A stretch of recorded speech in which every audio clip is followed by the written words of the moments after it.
Hi, I'm Dr. Anna Garrett, hormone expert and president of drAnnaGarrett.com.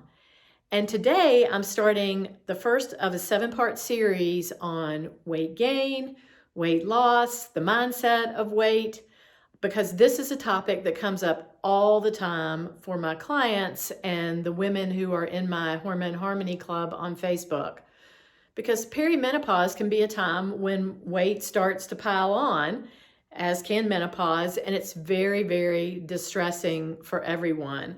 And in fact, I'm dealing with this myself right now, and so that's why I decided to do a series on the hidden causes of weight gain. So your doctor may have told you, oh, weight gain, you need to expend more calories than you take in, and that's a very simplistic way to look at it.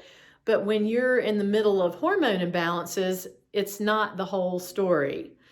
So the first hidden cause of weight gain that I want to touch on is, are you eating enough? Now, that may seem like a crazy question, but what happens for women as they begin to gain weight is they tend to start to skimp on calories and cut back, often dramatically, on what they're eating. And this is exactly the wrong thing to do, because your body perceives that as stressful and increases your cortisol levels, which then contributes to further weight gain, especially around your middle. So it's really important to make sure that you're taking in enough calories.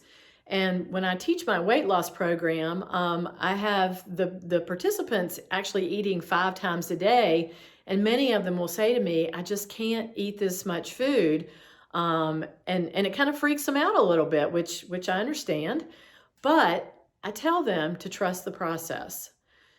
And by the end of the program, when they've lost 10 pounds, they're like, oh, I see how this works. Because once you're feeding your body an adequate number of calories, it doesn't think that it has to hang on to everything that is accumulating around your middle. So there are a number of basal metabolic rate calculators that you can find on the internet. These are not 100% accurate, but it can give you a ballpark of what you should be taking in. And it takes into account your age, your sex, your height, and your weight. And I generally find that most women need to be taking in at least 1,400 calories, and even more on the days that you are having vigorous workouts.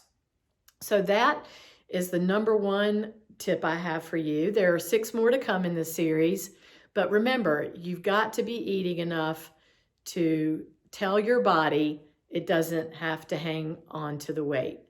So thanks for being here, and I will see you soon for another part of this series. Bye.